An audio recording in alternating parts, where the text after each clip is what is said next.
Buenas Muy buenas tardes. tardes.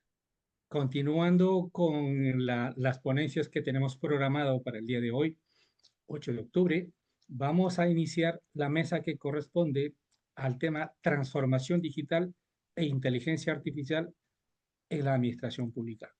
Un cordial saludo a los ponentes. Tenemos programado el día de hoy 5 ponencias.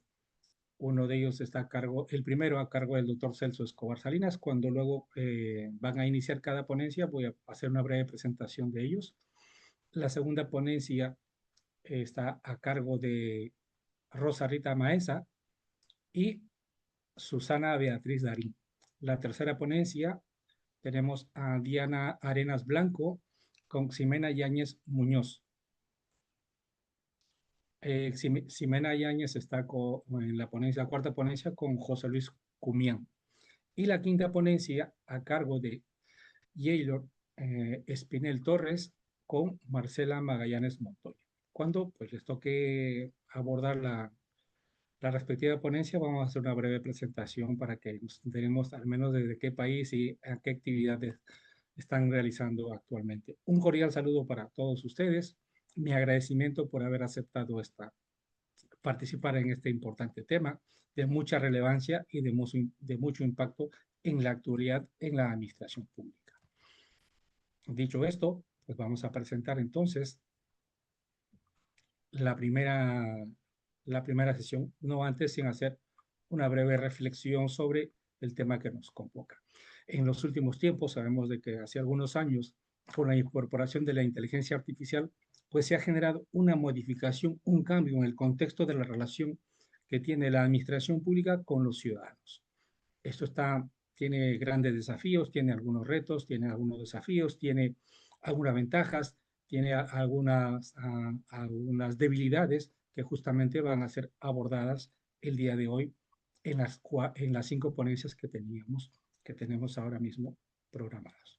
Entonces, sin más dilación, aproximadamente cada ponencia va a tener unos 12 minutos, porque son 5 ponencias que serían 60 minutos y finalmente, pues los últimos 15 minutos vamos a dedicarlo a hacer una pregunta, si hubiera del público, o en todo caso, desde la moderación haremos una pregunta general para que todas puedan ser abordadas pues, en un espacio breve de 1 minuto y medio más o menos, porque si no, no nos alcanza el tiempo.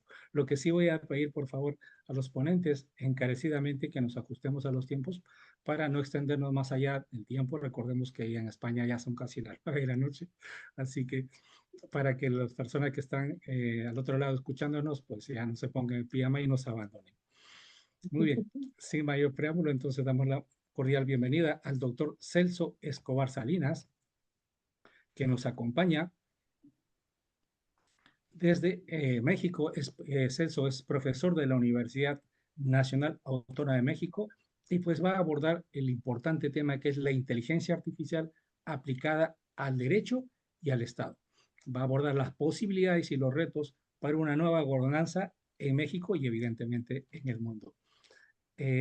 Enhorabuena, adelante Celso, te escuchamos.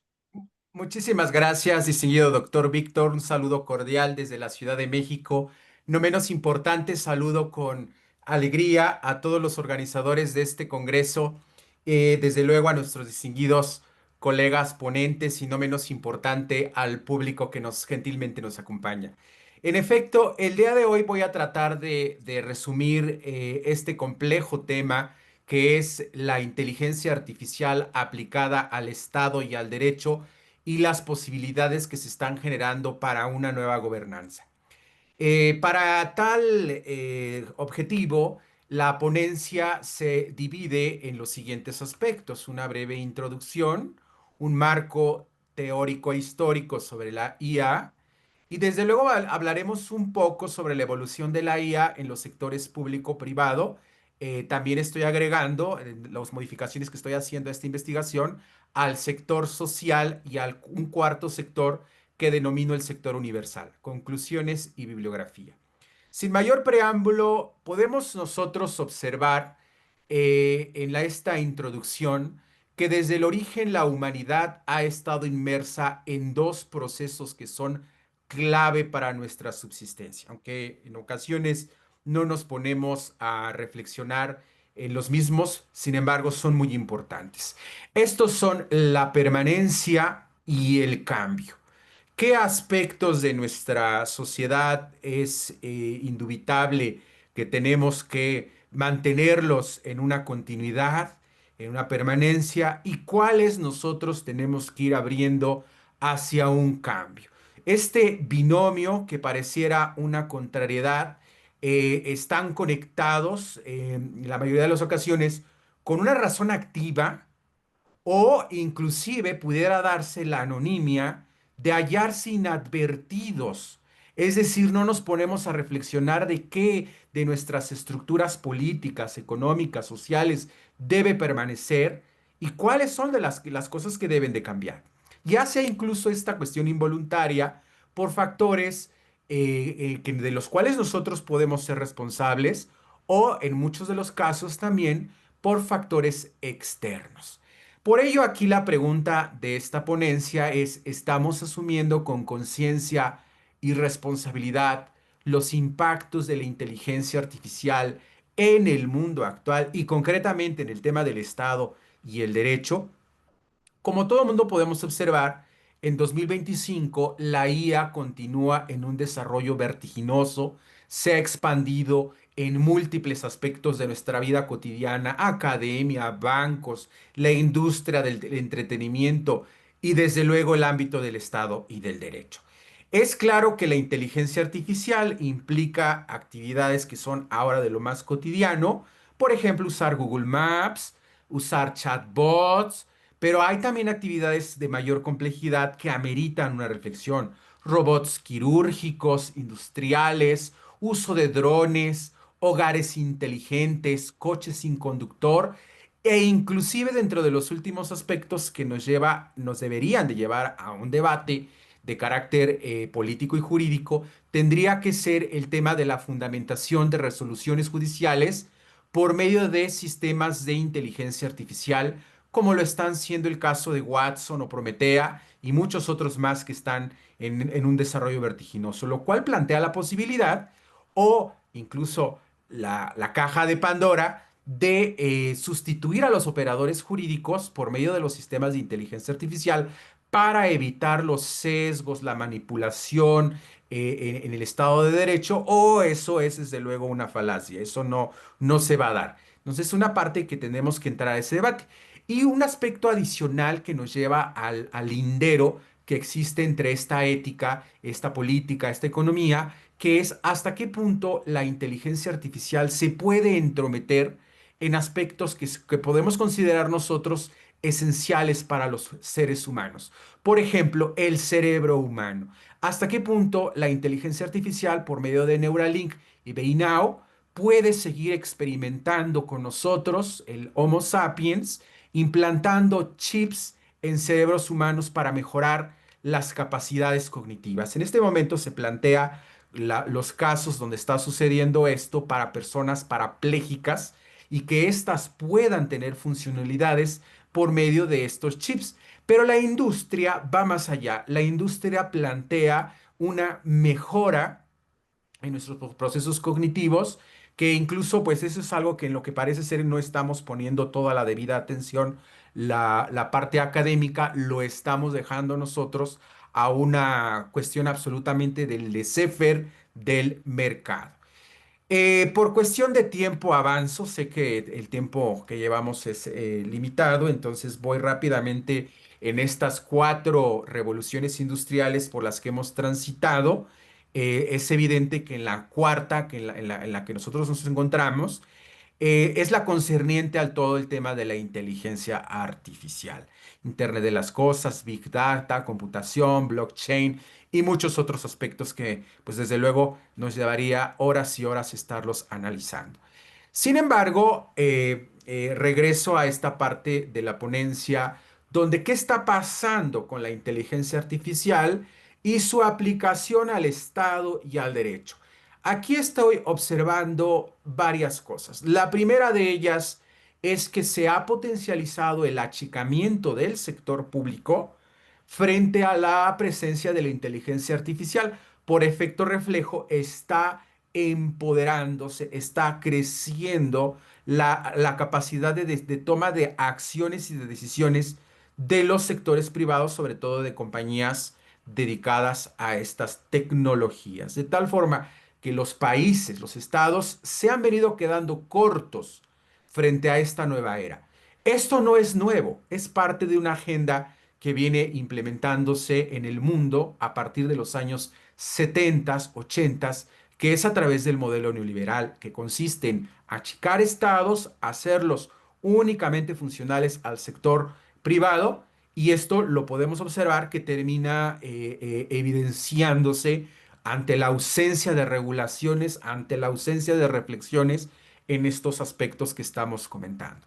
Por ende, lo público requiere una reflexión idónea para esta nueva época, hasta qué punto los privados, la sociedad civil, tenemos un deber o una capacidad de opinar hacia dónde se dirige nuestro destino, sobre todo cuando la perspectiva es que varios de los empleos que ahora desarrollamos, distintos sectores de la sociedad desarrollan, serán sustituidos por máquinas. Y la pregunta es, ¿a dónde van a destinarse estas personas que serán sustituidas por las mencionadas tecnologías? Aspectos sin duda que aún no entran en una debida reflexión y que me parece ser que la política, el Estado y el derecho tendrían que estar analizando esto.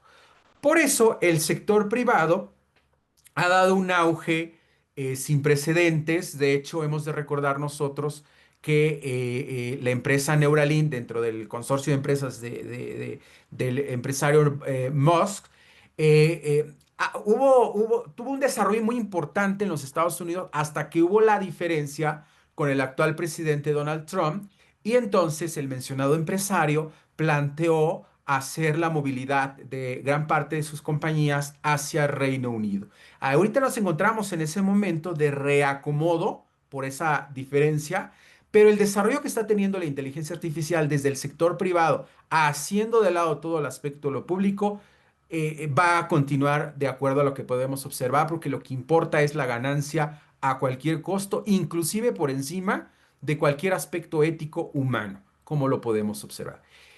Un aspecto adicional, como yo les decía al inicio de la ponencia, es que esto también está teniendo interferencia con el sector social. A cómo van las cosas en esta situación con la inteligencia artificial, se plantea la posibilidad de nuevos grupos en situación de vulnerabilidad. Se va a acrecentar el sector social. Por lo tanto, vendrá la pregunta de hasta qué punto el Estado tendrá la capacidad para atender a estas personas desempleadas, hasta qué punto el Estado tendrá la capacidad para que estas personas que tengan una movilidad decreciente, incluso hasta niveles de pobreza, dado que pueden perder su empleo, pueda el Estado hacer las políticas, las normas para atenderlos. El sector social me parece ser que va a tener esa revolución, no necesariamente para mejorar, y es algo de lo que también nosotros nos tendríamos que estar preguntando en esta nueva etapa para una gobernanza. Y en el último aspecto que quisiera comentar, dado el tiempo, es que todo esto nos está llevando al cuarto nivel de organización política y social, que es lo universal. Si bien es cierto, esto ya viene desde siglos atrás con el tema de la globalización, hoy más que nunca la realidad de un ámbito universal donde las interrelaciones de toda la humanidad con su medio ambiente y con las ciencias tecnológicas se hace más que evidente. Esto conlleva aspectos muy positivos, sin duda alguna, pero también aspectos que nos llevan a la reflexión de dónde va a estar el papel de las soberanías estatales ante toda esta nueva realidad, dónde van a quedar los derechos humanos, se van a desproteger estos, van a evolucionar. Hay muchos retos que tendríamos que hablar. Ahorita la perspectiva es que probablemente se van a ir construyendo cada vez más instituciones tendientes a regular la inteligencia artificial junto con sus consecuentes normas. Se ha intentado crear algún tratado internacional. En la última cumbre de seguridad sobre inteligencia artificial, Estados Unidos y Reino Unido dijeron, nos salimos, a nosotros no nos interesa que haya una regulación y desde aspectos internacionales hacia al desarrollo tecnológico de la IA, lo que les decía al inicio de la ponencia, que es muy celoso el sector privado de abrirse a cualquier tipo de regulación. Y pues ahorita estamos en esta etapa de ir construyendo esto. En aras de respetar el valiosísimo tiempo de las ponencias, quedo a sus distinguidas órdenes. Agradezco su amable atención. Muchas gracias, doctor Celso. En principio, por ajustarse al tiempo, sé que es difícil, pero lo has hecho milimétricamente calculado. Y también mi agradecimiento por tocar temas muy importantes, de poner en el centro del debate temas muy importantes, como por ejemplo el uso de la fundamentación, el uso de la inteligencia artificial en la emisión de resoluciones judiciales, ¿no? Como el caso que ha citado de Watson y Prometeo. Otro punto que me ha parecido muy importante también es el tema, poner en centro de debate si los empleos serán sustituidos por la inteligencia artificial, cuáles son las políticas de Estado que se tienen que promover a nivel de todos los países para evitar justamente la desigualdad de los derechos ciudadanos. Has hablado tú de que se puedan crear nuevas esferas o nuevos círculos de vulnerabilidad a este aspecto. Así que, pues, enhorabuena por la presentación. Seguramente al final de la ronda de preguntas incluiremos algunos aspectos para que tú puedas un poco abordar un poco más sobre estos temas.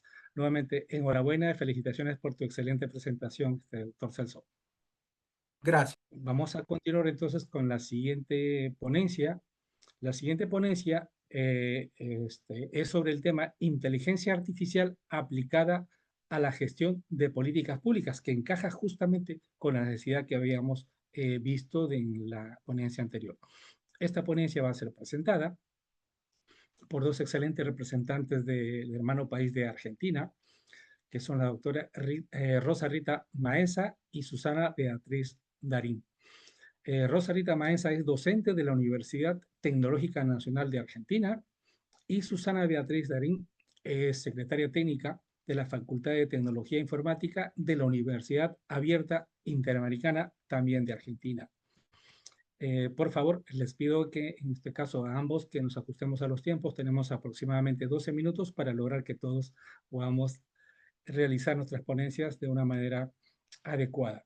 Adelante, Rosa y Susana, los escuchamos. Bueno, ¿me escuchan? Se ve la presentación, ¿no? Fuerte y La voy a claro, Rosa. presentar solamente yo. Perfecto. Bueno, ya nos presentaste. Lo que primero quería hacer es agradecer a los organizadores del Congreso por la invitación a exponer. Bueno, a vos, Víctor, por la presentación.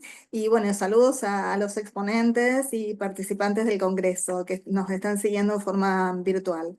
Les quería comentar, además de este dato que nos diste de nuestra parte, es que ambas somos cofundadoras de RAG Argentina y en particular yo soy integrante de la mesa de diálogo de gobierno abierto, de gobierno abierto local para los planes de acción de Rosario, ¿sí?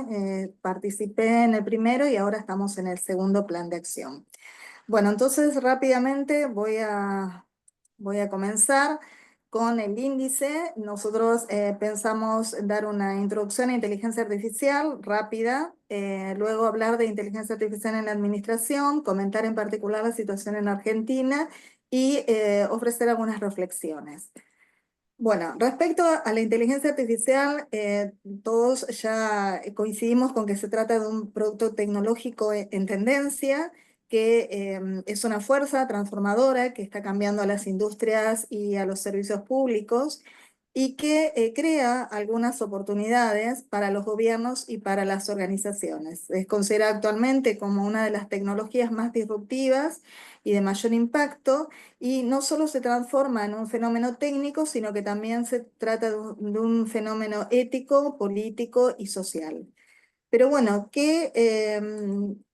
¿cómo podríamos definirla de una forma rápida? Bueno, la inteligencia artificial aplicada a la gestión de políticas públicas no es más que el uso de las tecnologías que simulan capacidades humanas, como el aprendizaje, el razonamiento y la toma de decisiones, tendientes a la mejora de cómo el Estado diseña, implementa y evalúa y adapta sus políticas. Esta es una frase que nosotras pensamos de elaboración propia. Pero bueno, ¿qué implica o qué significa esto en la práctica? Bueno, implica incorporar algoritmos, modelos predictivos y sistemas automatizados en las distintas etapas del ciclo de políticas públicas. ¿Cómo las podríamos dividir esas etapas? Bueno, la etapa de diagnóstico y diseño, en donde se analizan grandes volúmenes de datos que pueden ser sociales, económicos o territoriales y que ese análisis permite identificar problemas y necesidades. Por otro lado, ayuda a diseñar políticas basadas en evidencia que de esta forma tienen un mayor impacto. En cuanto a la implementación, automatiza procesos administrativos tales como asignación de recursos, gestión de trámites o atención a la ciudadanía. En cuanto al monitoreo y evaluación, podemos señalar la detección de patrones en tiempo real sobre el funcionamiento de programas públicos o bien la idea de ayudar a políticas de forma dinámica para entonces recibir resultados de retroalimentación. Y respecto a la participación y transparencia, facilita canales de interacción con la ciudadanía mediante chatbot o asistentes virtuales. También podemos hacer análisis de redes sociales. Como herramienta de procesamiento del lenguaje natural, en muchos casos están siendo exploradas para asistencia jurídica y redacción de políticas públicas, como se comentó en algunos momentos en estas jornadas. También combinada con blockchain promete nuevas formas de trazabilidad en contratos y compras públicas. Y por otro lado, la IA generativa puede simplificar el lenguaje administrativo de normativas y resoluciones, haciéndoles más comprensibles para la ciudadanía, que eso también es otra de las cosas que se mencionaron. Finalmente puede contribuir a una gestión más abierta e inclusiva, basada en datos, inclusiva porque permite diseñar soluciones más equitativas, adaptadas a las distintas realidades sociales, culturales y económicas, y abierta porque promueve la transparencia, la colaboración y el acceso democrático a la información.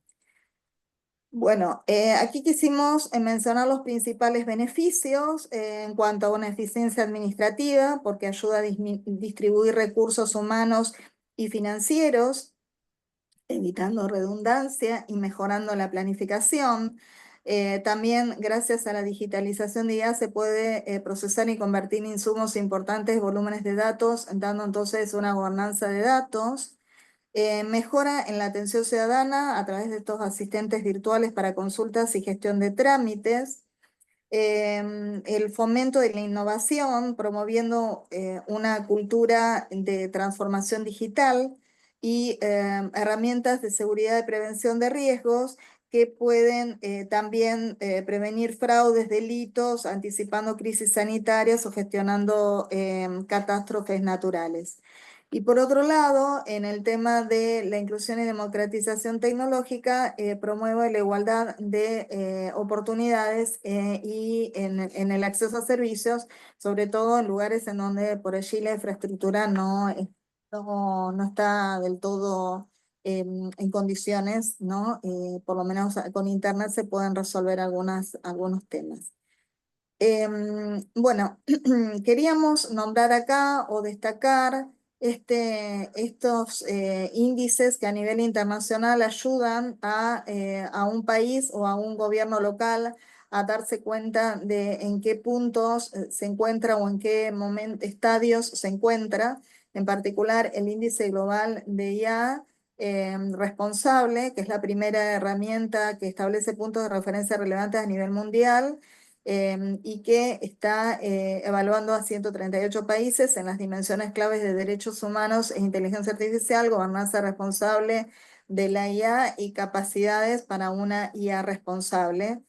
Y por otro lado, bueno, acá hice una captura de este este sitio, el enlace aparece allí debajo, en donde se puede ver a Argentina, que está en el 5º lugar, con los diferentes índices de esos 3 dimensiones mencionadas.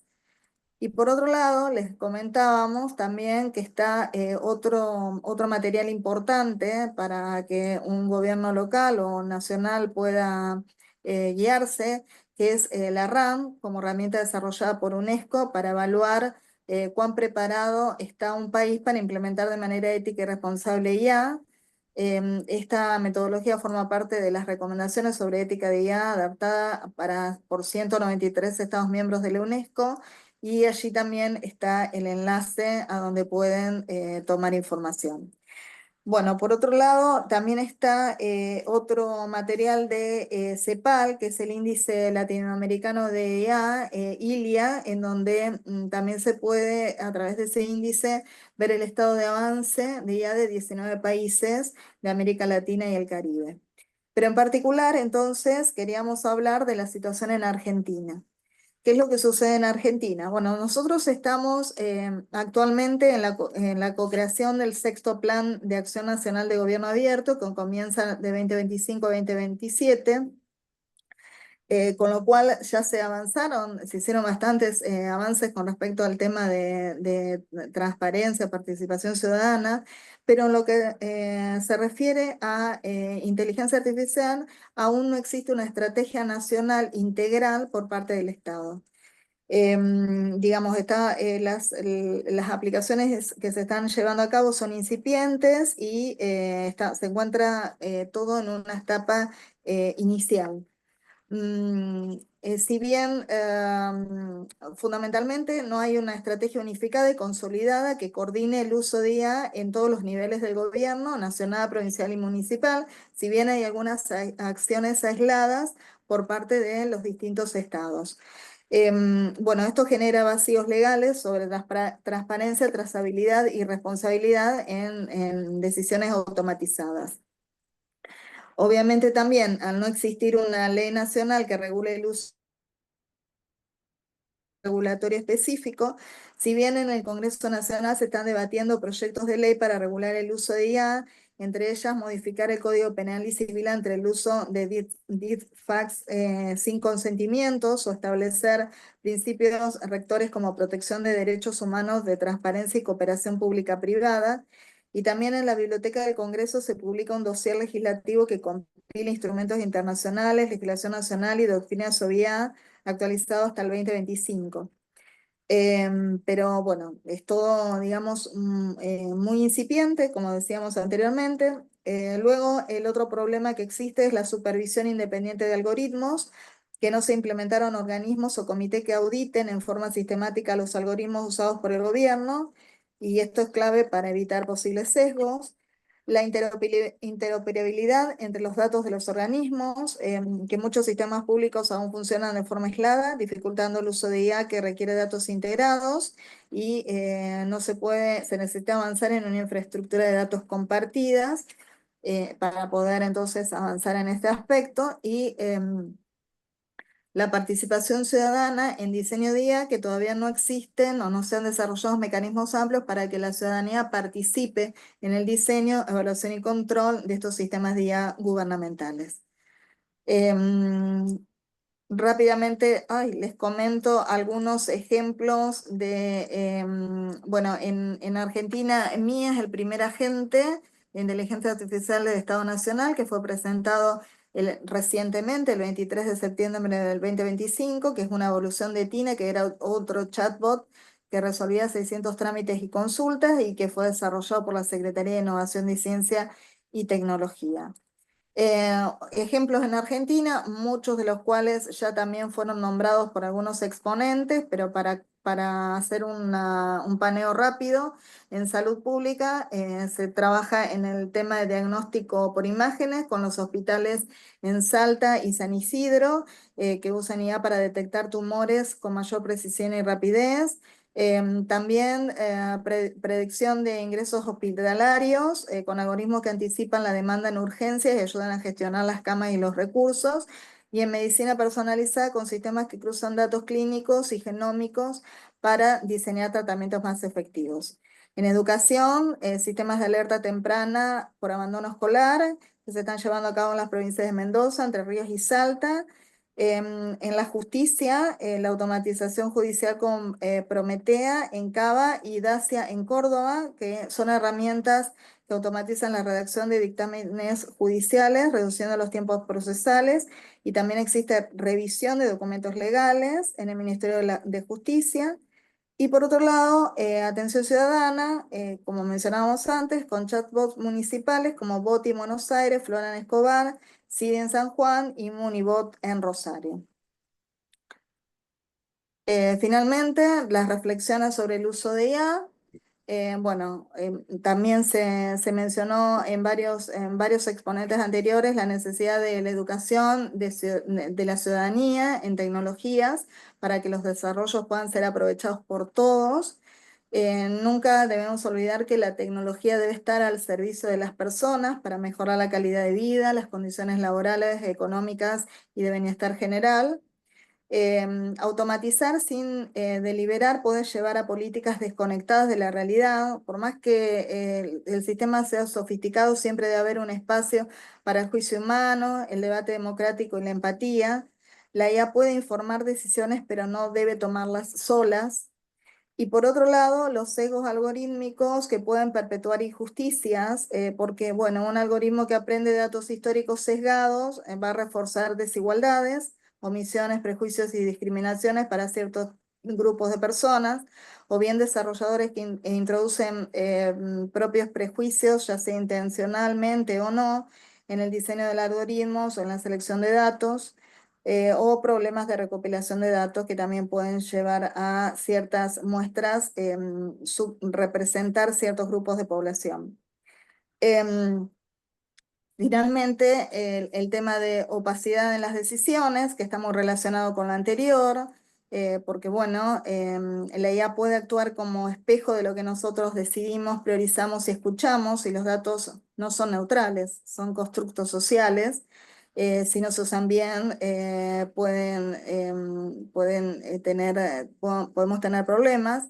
Y finalmente, el Estado con capacidad de auditar, modificar y explicar sus algoritmos es fundamental, no solo que se limiten a importar tecnologías desarrolladas por el sector privado, en donde no van a tener control público, sino que se requieren estrategias propias de IA pública que combinen objetivos políticos, principios éticos y capacidades institucionales. Bueno, dejaba una reflexión. En Argentina se precisa avanzar hacia un plan nacional con objetivos co-creados entre distintos actores, teniendo en cuenta principios éticos, estándares técnicos y mecanismos de evaluación monitoreados por la ciudadanía. Gobernar es más que optimizar, es cuidar, es escuchar y es construir un futuro. Bueno, no sé si me excedí un poquito en el tiempo, pero quería comentar varias cosas y bueno, ahí les dejamos nuestros correos electrónicos.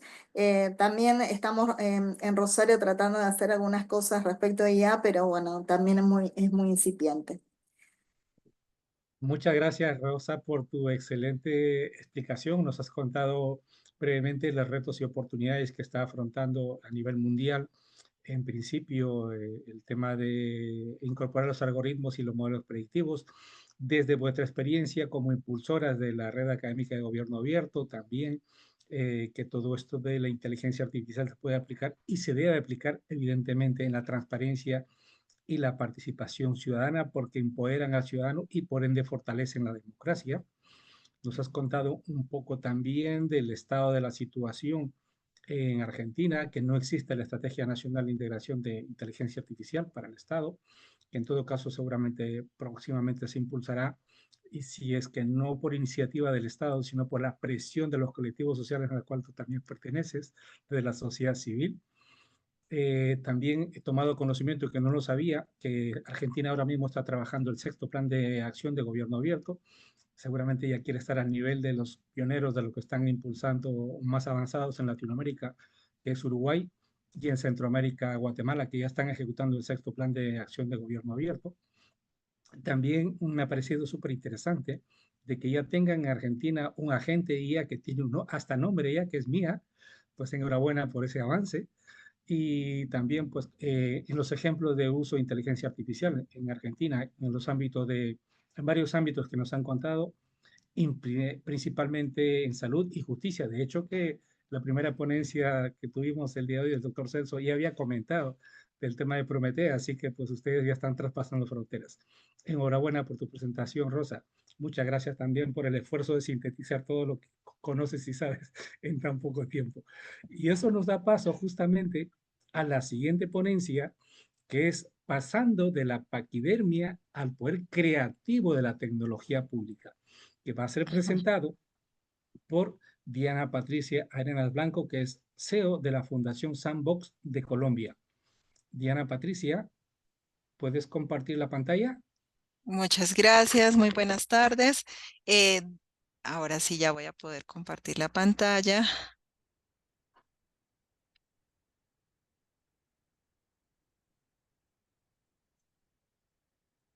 Listo. ¿Me confirmas si se ve? Sí, Ah, perfecto. bueno. Adelante. Bueno, muchísimas gracias a todas las personas que nos están escuchando en este momento. Mucho gusto, mi nombre es Diana Arenas. Vamos a hablar hoy de pasar de lo paquidérmico al poder creativo de la tecnología pública. Esta conferencia o esta ponencia que hoy voy a presentarles es basada en aprendizaje aplicado, es 100% experiencial. Quiero contarles que la Fundación Sandbox nace como una respuesta también a esa paquidermia del gobierno, en donde en algún momento, pues yo llevo trabajando más de 12 años en la gestión pública y los cambios políticos que representa la dinámica de lo público me llevó a crear la Fundación Sandbox como respuesta de darle sostenibilidad y trascendencia a muchos proyectos de impacto que desarrollamos desde lo público. La gestión pública efectivamente se traslapa mucho con la innovación social, la innovación frugal, porque tenemos que aprender a hacer más con menos. Y por supuesto, desde lo público, todo lo que tiene que ver con el cambio de paradigma y empezar también a movilizar tanto la gestión desde la parte interna organizacional, los modelos de sistemas de gestión internos de las entidades, pero también está todo lo que tiene que ver con las normativas, lo que flexibiliza un poco también la gestión de lo público. En ese sentido, bueno, pues yo soy magíster en gestión estratégica de las TIC, magíster en gerencia de la innovación, ingeniera electrónica y este tema de la inteligencia artificial me apasiona mucho. He podido desarrollar mi carrera en lo público, pero también impulsar este tema desde el género femenino como ingeniera electrónica en este sector que muchas veces pues vemos una representación masculina mayor. He tenido la oportunidad de hacer muchos proyectos de innovación y tecnología que han beneficiado al sector público y también a la sociedad, y es por eso que he podido gozar de reconocimientos y de ese cubrimiento que ha destacado esta labor. Y quiero contarles por qué llegamos a este tema de lo público, de la transformación digital y sobre todo de la innovación. Pues quiero un poco recordar de dónde viene todo este movimiento. Hacia los años de 1960 hablábamos de planificación estratégica y es decir, los gerentes y las cabezas y las personas que estaban en la punta de la jerarquía tomaban las decisiones de las compañías y enfocaban la visión de la compañía siguiendo aquel océano rojo que nos llevaba a la competencia y a que todo lo que hacían las entidades y las industrias se movía por lo financiero. Eso fue cambiando a medida en la siguiente década, en donde podemos ver que desde la planeación estratégica de la punta de la jerarquía también empezaron a decir, nosotros necesitamos que esta visión estratégica se permee más dentro de las organizaciones.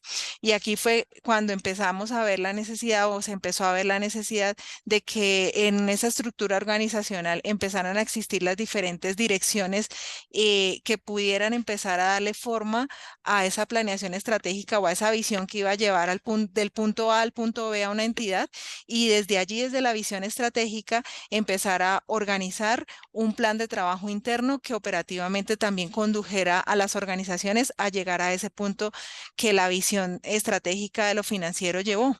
Pero aquí encontramos otro desafío, que si bien la punta jerárquica tenía la visión estratégica y empezaron a verse en las direcciones y a formarse unos liderazgos para que la microgerencia pudiera permear ese quehacer operativo que encaminara a las empresas y a las organizaciones a ese punto ideal, pues aquí se vio la necesidad de que tenían que desarrollar capacidades internas y operativas, y que toda la organización debía empezar a tener una visión estratégica. Y aquí fue cuando empezaron a permearse todos los sistemas de gestión de calidad, donde empezamos a hablar del Balance Scorecard y todo el tema de los mapas estratégicos.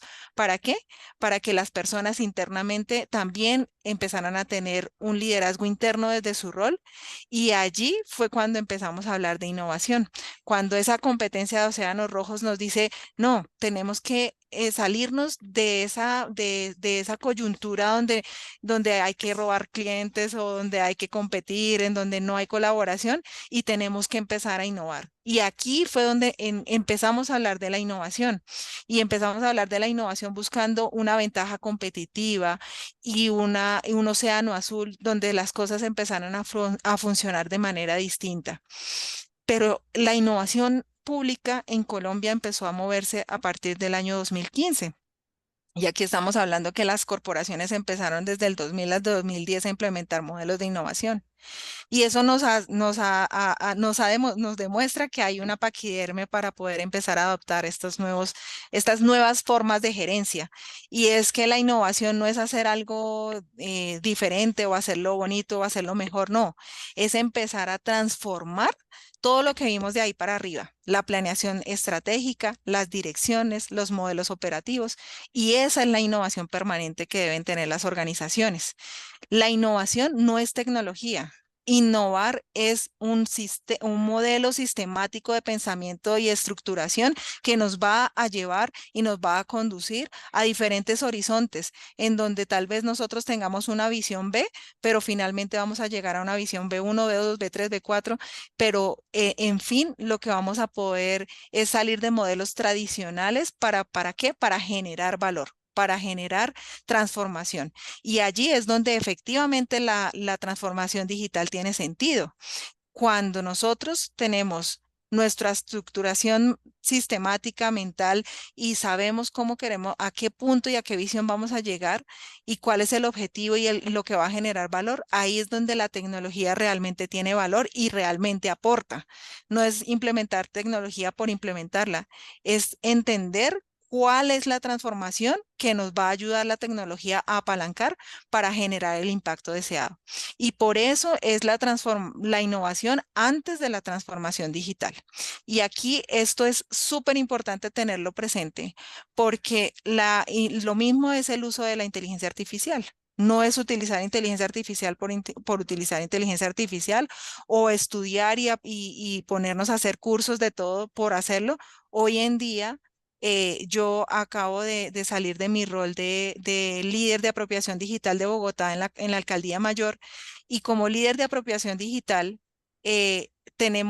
acabo de lanzar la plataforma de Bogotá Capital Digital, con más de 150 cursos abiertos a la ciudadanía y una cantidad de cursos en donde realmente yo propuse y quedó dentro de la continuidad que se le va a dar a la gestión, y es una hoja de ruta intencional. Una hoja de ruta intencional que efectivamente lleve a que las personas que aprenden de transformación digital o de cualquier herramienta digital realmente estemos cerrando alguna brecha. Eso es lo que se llama generar valor, y eso solamente lo logran procesos de innovación intencionados que hacen que las dinámicas cambien. Entonces, innovación, hablemos primero académicamente lo que significa, y es que tener una buena idea o tener una buena estructura mental de un proyecto, eso es proceso creativo. Innovación es el resultado, es la implementación exitosa de una idea creativa que responde a un entorno. No es lo mismo la innovación en Colombia que la innovación en Chile, que la innovación porque el entorno es importante. Y aquí es entender que la innovación no está diseñada para cualquier problema, sino efectivamente lo algorítmico tiene solución a través de fórmulas, a través de soluciones que ya han sido conocidas, pero la innovación realmente se detona cuando hay un cambio y esa gestión del cambio demanda que hayan problemas heurísticos, que no tienen una solución clara, que no tienen una solución directa. ¿Para qué? Para que la innovación realmente se dé en esos lugares. Entonces, hablando en el contexto colombiano, pues de qué manera podemos inferir acá en por qué llueve tanto en el Chocó y en La Guajira no llueve. Esto es un problema algorítmico, esto es un problema heurístico, reconozcamos que es un problema heurístico y que ante estos desafíos la innovación sí tiene mucho potencial. ¿Por qué? Porque no tiene una solución clara o conocida y necesita de exploración y de poder creativo para poderlo solucionar. En cambio, el sistema integrado de transporte, con los tiempos que tienen los sistemas integrados de transporte de nuestro contexto latinoamericano y los sistemas que funcionan en Japón, pues son un problema algorítmico. ¿Por qué? Porque tienen formas metódicas y exactas de poder resolver secuencias de los tiempos de llegada de los buses a las estaciones de las personas donde toman el transporte. Entonces, allí es reconocer, dependiendo del foco y dependiendo del entorno, qué tipo de problemas se resuelven con innovación y qué tipo de problemas no necesitan de la innovación. Entonces, con esto en mente, quiero hablarles de 4 pasos para poder ser creativos, para poder hacer un proceso creativo, para poder gestionar nuestros equipos de manera creativa y poder detonar la innovación, que es el resultado final con éxito. Entonces, para poder llegar, les voy a dejar 4 pasos, que esto viene de la metodología Creative Problem Solving, que es básica. Obviamente ahí se denotan muchas raíces. De aquí también viene el Design Thinking, que muchas veces se conoce en innovación, pero básicamente estos son estilos de pensamiento creativo en donde los clarificadores son aquellas personas que necesitan hechos, orden, datos, comprensión, que sufren de parálisis por análisis porque necesitan entender los hechos. Esto es una etapa de innovación, clarificar, entender, comprender, empatizar, pero también los estilos de pensamiento de las personas funcionan de este estilo. A veces trabajar con el que sufre de parálisis por análisis, ese tipo de personas es clarificadora y necesitan tener esto claro, pero si se alimentan de una compañía como el ideador, pueden salir de ese loop de parálisis por análisis y empezar a detonar nuevos procesos mentales a través de los ideadores, que también es un segundo paso de la innovación, donde los ideadores pues lo que hacen es ver desde diferentes cajas y las diferentes perspectivas. ¿Para qué? Para tener ideas disruptivas, novedosas, distintas, que generan valor, que se ven diferente. Y estos ideadores pues también tienen una problemática, que son muchas ideas y pocas aplicaciones. Y a veces debo reconocer que como académicos nos quedamos en esto y nos falta irnos al siguiente paso, que es el del desarrollador. Y es el siguiente paso en la etapa de pensamiento creativo y en innovación, que es que los desarrolladores puedan tomar esas ideas y bajarlas a un plan de trabajo, bajarlas a unas fechas, a unas actividades concretas. ¿Por qué? Porque necesitamos que las ideas no se queden en lo etéreo, sino que se vuelvan acción. ¿Para qué? Para que realmente generen valor. Y eso es lo que necesitamos, generar valor público. Entonces, aquí estos desarrolladores pues necesitan crear el entorno para que se detone la acción y en los desarrolladores tenemos un tema que también las personas desarrolladoras tienden a ser perfeccionistas. Y aquí es donde necesitan un perfil como el que yo les confieso que tengo, que es el de implementador. que es láncese, hágalo, probemos, aprendamos sobre la marcha. Y en lo público sí que cuesta mucho aprender haciendo, porque queremos evitar el riesgo con la Contraloría, con las controles internos y demás. Pero hay sandbox regulatorios que necesitamos incorporar dentro de las entidades públicas. ¿Para qué? Para que podamos implementar con bajo riesgo y podamos ser disruptivos y transformar. Y estos implementadores, por supuesto, tienen que hablarse con los clarificadores para que podamos reducir el riesgo.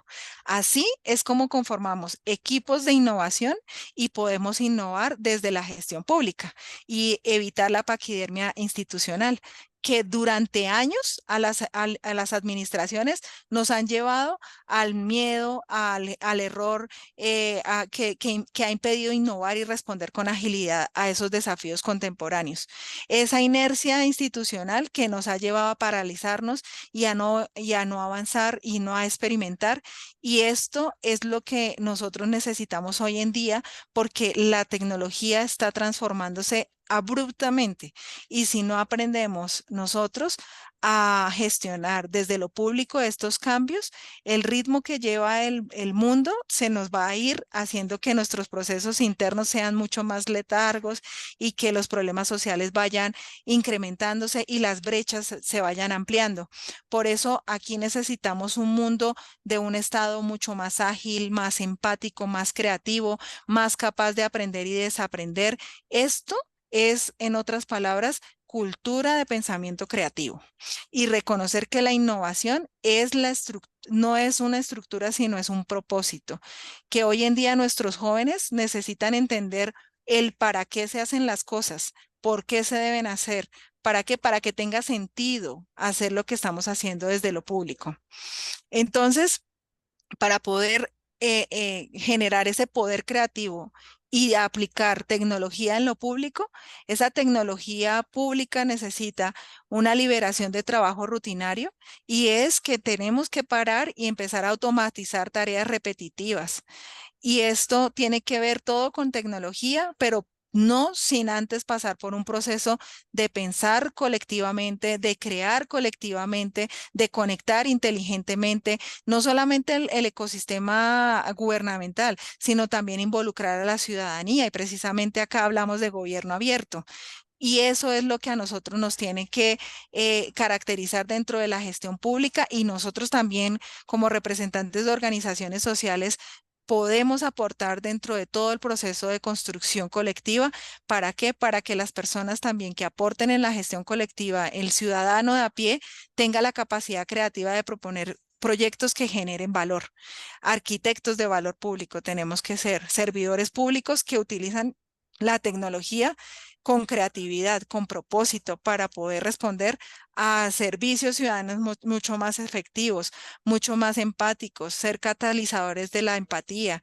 En un mundo tan polarizado como el que estamos teniendo, tenemos que tener mucha empatía y visualizar esos patrones que a veces nos ayudan, no nos dejan avanzar, y que repetimos y repetimos a veces sin sentido. Hay que tener esa mentalidad crítica para tomar decisiones en lo público y vencer el miedo al descubrimiento de las nuevas tecnologías. En este caso, he visto mucha resistencia al uso de la IA dentro de la gestión pública, y esto es un gran problema, porque es como cuando queríamos pasar de la máquina de escribir al computador. Ese miedo es natural, es comprensible, pero tenemos que perder el miedo a trabajar y empezar a hablar desde lo ético, desde el uso ético de la inteligencia artificial, de poder entender cómo nuestros entornos de lo laboral cambian de manera acelerada con el uso de la inteligencia artificial. Y aquí me refiero también a lo que mencionaban mis compañeros anteriores, que no es que la IA nos vaya a reemplazar, lo que nos va es a expandir, nos va a sacar de la tarea operativa y mecánica para llevarnos a cumplir nuestro propósito de vida como funcionarios y como servidores de lo público, como colaboradores de lo público. Por eso es tan importante que nosotros entendamos que si la usamos con ética, si la usamos con criterio, podemos hacer que la tecnología sea un aliado poderoso y que nos permita a nosotros más hacer lo que es el sentido público, servirle a la gente, anticiparnos a las necesidades ciudadanas. Por eso nosotros necesitamos que todos los tomadores de decisión de las entidades públicas abran espacios. ¿Para qué?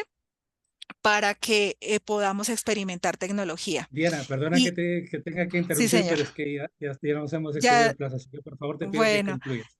Listo, entonces por eso necesitamos espacios de innovación pública, también necesitamos inteligencia colectiva en acción, necesitamos programas que fortalecen la cultura digital, hackatones como las que nosotros hacemos con la Hackavox, laboratorios de innovación y vamos a ser agentes de cambio dentro de la gestión pública y así pasar de la rigidez a la fluidez con creatividad, con participación y con mucha tecnología. Muchas gracias. Gracias, Diana, y felicitaciones por el esfuerzo de sintetizar toda la información en función a la vasta y amplia experiencia que tienes en Colombia.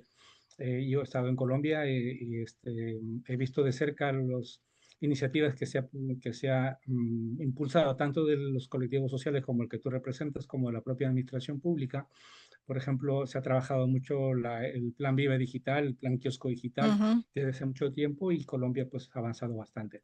Me ha llamado mucho la atención desde principios que has iniciado tu ponencia, desde el aprendizaje aplicado, desde la que tú conoces y haces, no de lo que te han contado, sino lo que haces. Eso es muy relevante y muy positivo. Has impulsado varios proyectos de innovación en la tecnología en la administración pública. Has hecho un poco de historia contando cómo se comenzó con la planificación estratégica, que era pues un elemento fundamental hace mucho tiempo porque permitía planificar a largo plazo porque el contexto no cambiaba tan bruscamente. Ahora, pues el contexto cambia tan bruscamente que hemos pasado de los modelos de la administración vertical hacia la administración horizontal, como muy bien los he estado señalando. Y luego yo me quedo con esto, una frase que tú comentaste, la innovación no es tecnología. ¿Sí? No se trata ujú. de invertir en tecnología, en un cambio de tecnología, sino es un cambio cultural que también lo ha señalado muy bien. Yo estoy guardando para la pregunta final una pregunta vinculada a este tema, así que ya no voy a comentar más nada, que me ha encantado tu ponencia y casi como todos los que te hemos escuchado, porque impulsas de promover el poder creativo y cambiar la resistencia al cambio, ¿no? Enhorabuena por tu presentación, felicitaciones, muy, muy satisfecho de haberte escuchado. Ahora vamos a continuar la siguiente ponencia, que también está muy vinculada. Vamos a la ponencia número 4, que es la transformación organizacional, ¿sí? Y tecnológica en la logística hospitalaria. Presenta una propuesta de intervención participativa en un hospital, que es el Hospital DIPRECA, desde un enfoque sociocrítico y la evolución socioeconómica, que está a cargo de Ximena Yáñez Muñoz y José Luis Cumián, que es el jefe de abastecimiento del Hospital DIPRECA en Chile. Si pueden iniciar, Alicia Yáñez o José Luis Cumián, pueden compartir la pantalla e iniciar la presentación. Creo que no están, Víctor. No, no me aparecen los nombres ni entre los panelistas ni entre los asistentes. Si lo están, por favor, que lo pongan por el chat, pero yo no los veo. Vale, perfecto. Pues entonces recuperamos un poco del tiempo que hemos, que se nos ha ido en los entretelones y vamos a la ponencia número 5, que es gobernanza desigual en la región metropolitana de Bogotá, Cundinamarca, Colombia 2019-2024, que hace la pregunta, gobernanza policéntrica y resiliencia institucional ante los retos territoriales, movilidad y seguridad, que está a cargo de Yeidor Espinel Torres, que él viene en representación de la Universidad Buenaventura de Bogotá, que ha hecho este estudio junto con Marcela Magallanes Montoya, que también es docente de la Universidad Santo Tomás en Colombia. Yelor, cuando gustes puedes compartir la pantalla y Víctor, muchas adelante. gracias. Gusto saludarte, un saludo especial a todos los colegas y a los que nos acompañan. Una precisión, hago parte de la Universidad Santo Tomás. Se da la oportunidad para agradecerle mucho a la CEPAL, a la Red Académica del Gobierno Verde Internacional por facilitarme la posibilidad de compartir con ustedes algunas reflexiones frente a este tema en la tarde del día de hoy. bajo la modalidad virtual, toda vez que inicialmente estaba planteado para un escenario presencial. Es posible que no dialogue mucho con las anteriores, pero en el desarrollo de las ponencias he visto elementos que podemos en la sesión de preguntas y comentarios dialogarla mucho más. En este marco, entonces, quiero compartir algunas reflexiones que hemos consolidado y análisis durante los últimos 5 años, primero como integrante de la sociedad civil, de algunas organizaciones sociales y políticas que nos hemos relacionado frente al tema de la región metropolitana de Bogotá y Cundinamarca, y recientemente en el marco del proyecto de investigación en esta materia que adelantamos con la profesora Marcela Magallanes en la Universidad Santo Tomás. En este marco, 4 puntos quiero compartir con ustedes en la tarde de hoy. Colombia, noche en España. Primero, un pequeño marco de reflexión alrededor del fenómeno de la metropolización, la relación de esta con la economía y el fenómeno de la globalización. Plantearé algunos retos metropolitanos en movilidad y seguridad como marco general que justificará la tesis de gobernanza policéntrica o de resiliencia institucional. Un tercer abordaje sobre los factores de desigualdad que están dentro de la gobernanza que pueden conspirar con esta gobernanza policéntrica y también limitar la posibilidad de atender crisis territoriales como las que aquí planteamos. Y por último, una reflexión de manera de conclusión sobre esta tensión entre gobernanza policéntrica y resiliencia institucional ante los retos institucionales. Rápidamente, estamos, como lo ha planteado ONU Habitat y la Organización para la Cooperación del Desarrollo Económico, OCDE, en lo que se ha denominado el siglo de la metropolización. No solamente porque ya para el 2015 el 50% de la población mundial ya vivía en ciudades, sino porque además esta cifra se proyecta se logre en un 85% para el año 2100. Ya para el 2020 había un poco más de 1.934 metrópolis en todo el mundo, lo que agrupa casi el 60% de la población humana en el mundo. Esto es un reto, digamos, que se manifiesta toda vez que el fenómeno de la metropolización tiene algo de espontaneidad, pero también algo de planificación. Espontaneidad porque obedece a los procesos de desarrollo y de conurbación de las grandes metrópolis, pero también de estímulo o de promoción, como es el caso de lo que ha hecho ONU Habitat, la OCDE, el Banco Interamericano de Desarrollo y el Banco de Desarrollo de América Latina, que hoy actúan como promotores o facilitadores globales de la metropolización, en tanto que ambos o los tres desempeñan roles complementarios. El primero, que es un rol de legitimación en la agenda global, en ese caso la ONU Habitat juega un papel importante, pero también la OCDE como realizador de estudios y promulgador de estándares, y también el BID y el CAF como prestador de créditos financieros y asistencia técnica a los territorios. Esto ya nos marca en un proyecto global del capital financiero por la constitución de áreas y regiones metropolitanas que desde una perspectiva económica rescaten 3 elementos que hoy, desde mi perspectiva crítica, son bastante cuestionados, como la teoría de los polos de desarrollo de François Perrault, las teorías sobre la convergencia socioeconómica de Masahisa Fujita y todo el concepto de nueva geografía económica de Paul Krugman. Toda vez que, como lo planteaba también Saskia Sassen en el 96, estos procesos de metropolización han facilitado más la concentración, la especialización y la maximización de la productividad y la competitividad en circuitos económicos que son cruciales con los sistemas de mercados globales en el marco de los esquemas de libre comercio como los TLCs, pero no tanto bajo los intereses nacionales, lo que ha generado, en palabras de Óscar Alfonso, un analista colombiano, economías archipiélagos y segregación metropolitana, entendiéndose la economía de archipiélagos como puntos geográficos de máxima concentración que podrían ser islas de desarrollo, pero alrededor de estas islas un mar de subdesarrollo, de pobreza y de desigualdad. Colombia, por ejemplo, ya lo había planteado Orlando Falsborda en la Constitución del 91, ya era un país cuadricéfalo que dependía de 4 puntos de desarrollo, Bogotá, Cali, Medellín y Barranquilla, lo cual ha generado que alrededor de esos pueblos haya una relativa desarrollo, pero alrededor de ellos desigualdad, subdesarrollo y demás, lo que implica una segregación metropolitana entre los municipios que son objetivo de la orbe metropolitana y otros que no son importantes, profundizando estas asimetrías económicas en la geografía. Para conocimiento de los que están acá, Cundinamarca y Bogotá representan el 33% del Producto Interno Bruto de todo el país, lo que hace de esta un escenario bastante retador. En materia, por ejemplo, de la globalización, pues las metrópolis determinarán las dinámicas económicas, generando, digamos, un hecho político, geográfico, jurídico y político que tenemos que entender. En este marco, el concepto de resiliencia entra como una necesidad de articulación entre las autoridades subnacionales. Pienses aquí el caso de Bogotá, la alcaldía y las alcaldías de los municipios o las ciudades aledañas, con la gobernación del departamento alrededor de dinámicas territoriales, hechos metropolitanos o problemas. Destacamos por la investigación con la profesora Marcela dos grandes sectores, que es el de movilidad y transporte y el de seguridad.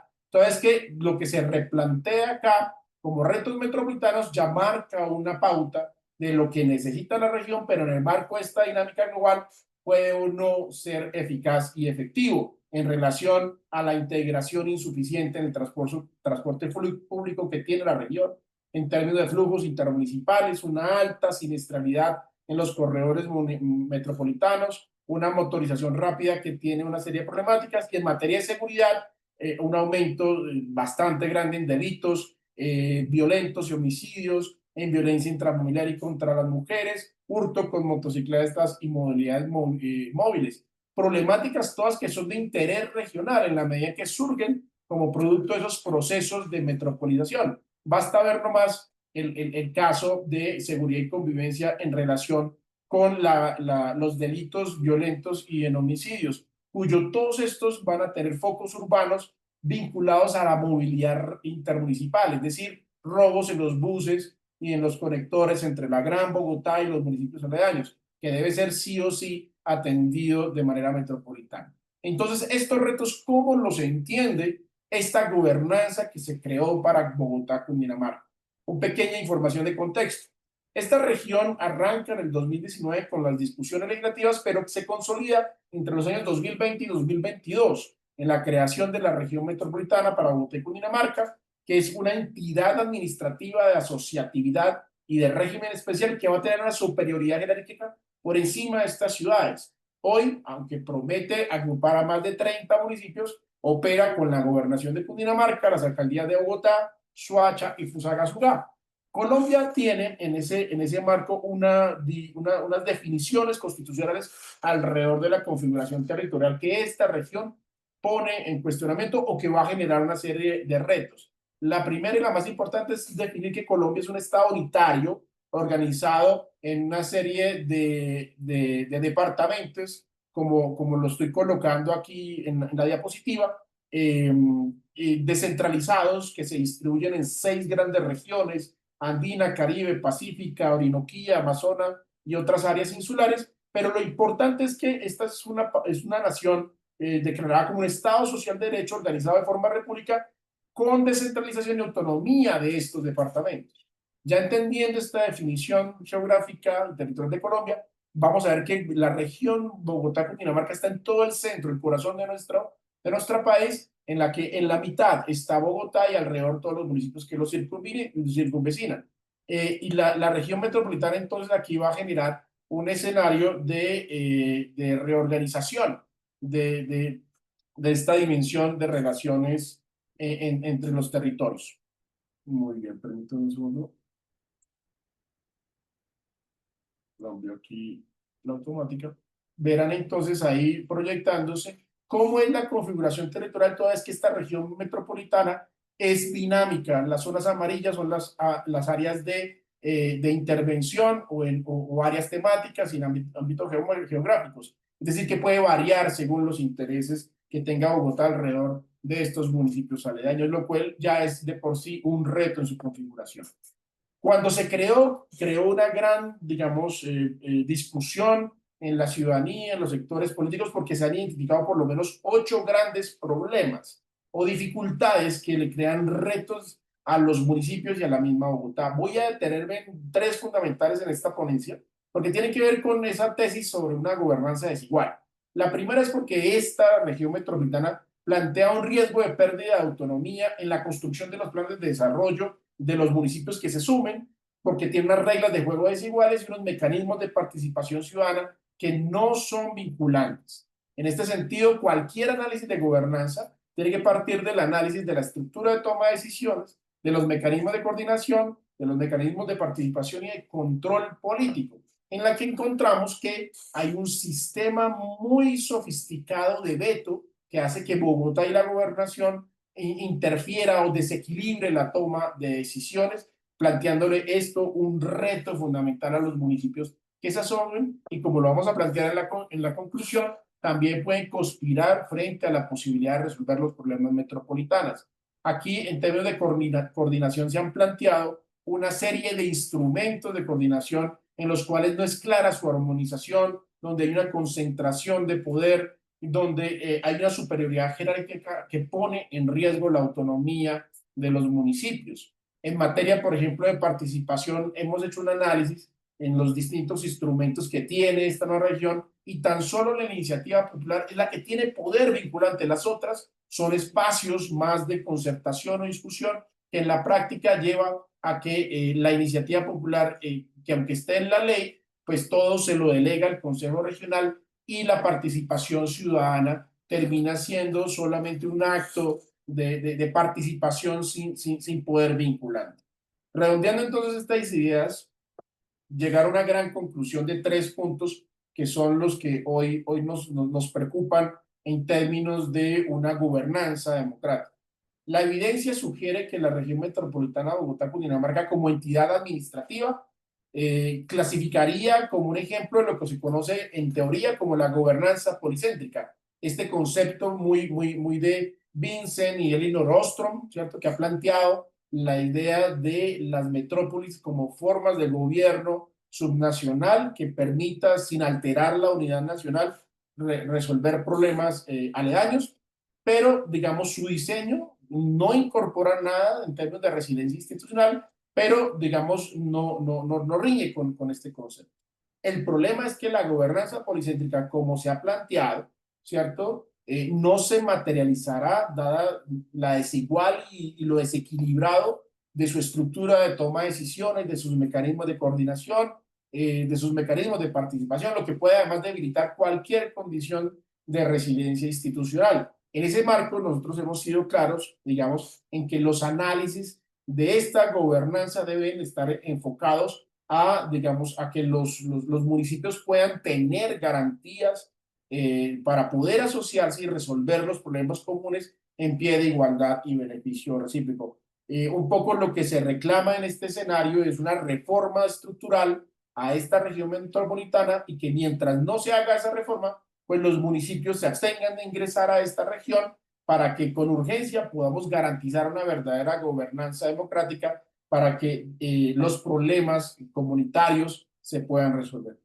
Víctor, muchísimas gracias. Creo que dejaría por ahora ahí, tratando de honrar el tiempo establecido y agradeciéndole obviamente a ti y a todos los asistentes la atención y muy atento a cualquier duda o inquietud que quede en la segunda ronda. Gracias.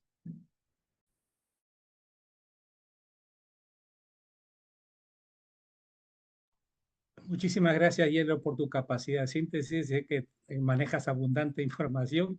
Compilar todo en 12 minutos ha sido todo un reto. Te agradecemos por habernos puesto de manifiesto el estudio que estás formulando sobre los retos metropolitanos en un tema tan importantes como es la movilidad y la seguridad en el ámbito de Bogotá, ¿no? Pues nos has planteado sobre el tema del diagnóstico, que hay una gobernanza desigual y estás ahora impulsando, gracias al estudio que estás formulando, una gobernanza policéntrica, identificado, centrado en la resiliencia institucional. Interesante trabajo. Y ahora seguramente también nos va a servir para la última ronda. Como quiera de que hay una ponencia que ha quedado, por decirlo de alguna manera, en el aire, pues yo voy a utilizar esos 8, voy a reducirlo a esos 12 minutos a unos 8 minutos para abordar brevemente un aspecto vinculado al tema que ahora nos convoca. No es una ponencia en sí, es simplemente una reflexión que quiero compartir con ustedes y que va a servir de insumo para plantear la pregunta general que voy a hacer a todos los panelistas. dentro del ámbito de la inteligencia artificial y de la transformación digital, hemos evolucionado, como ya lo han señalado los ponentes anteriores, que hemos ido transitando desde la transparencia hacia los datos abiertos y ahora hacia la inteligencia artificial, que utiliza como insumo los datos abiertos o lo que comúnmente conocemos, pues, el Big Data, ¿no? Entonces, vamos a hacer, yo lo voy estoy tomando nota ahora para no pasarme del tiempo. También ahora yo mismo voy a controlar el tiempo. Vamos a hacer un breve ejercicio de, de imaginación. Imaginemos, pues, a una ciudadana, todavía no sabemos qué profesión puede tener, ¿sí? Que desde su escritorio, con solo su computadora u ordenador, como decimos en España, puede analizar en segundos lo que antes requería años de estudio. Con acceso a datos abiertos y el poder de los metadatos, estamos incorporando un nuevo elemento que son los metadatos, escanea millones de sentencias judiciales. Esas sentencias que ya nos ha contado la experiencia de Argentina, detecta patrones, evalúa tendencias, identifica jueces con mayores tiempos de emisión de sentencias, zonas donde la corrupción es menos castigada o procesos que se dilatan sin razón. Incluso podría ser capaz de anticipar el comportamiento del sistema judicial bajo un modelo predictivo. Ahora pensemos, nos imaginemos, ¿qué profesión crees que puede tener esta persona? Lo dejamos en el aire y vamos avanzando, ¿sí? Voy a utilizar solamente 7 minutos. Pues hace tiempo nosotros, hace algunas décadas, la administración pública estaba en un mundo de la opacidad, ¿no? Nosotros, los ciudadanos, creíamos firmemente, teníamos confianza en que lo que estaba dentro de la administración pública, pues estaba bien. Había una confianza ciega, ¿no? Luego, pues en el año 1766, sí, hace más de 2 siglos, Anders Chennedius Enselius marca un hito en la historia, impulsa la publicación de los documentos que estaban dentro de la administración pública. Luego en el siglo XX hemos ido, pues, avanzando paulatinamente hacia la transparencia.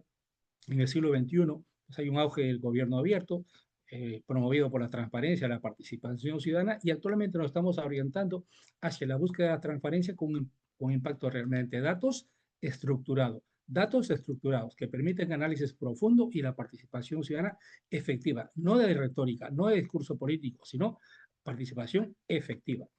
Sin embargo, pues surge ahora mismo un nuevo desafío, la mera disposición de información.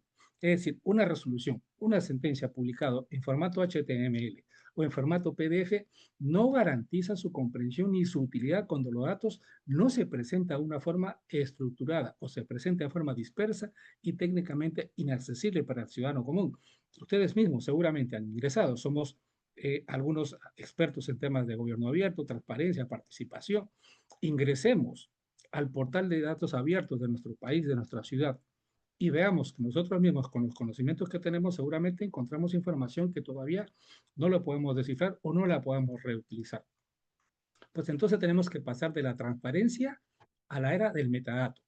¿Qué cosas son los metadatos? Son datos sobre datos, que tiene atributos esenciales como el contenido, el origen, la autoría. Si a alguno le parece todavía un poco complicado entender el concepto de metadatos, yo se los pongo un ejemplo fácilmente.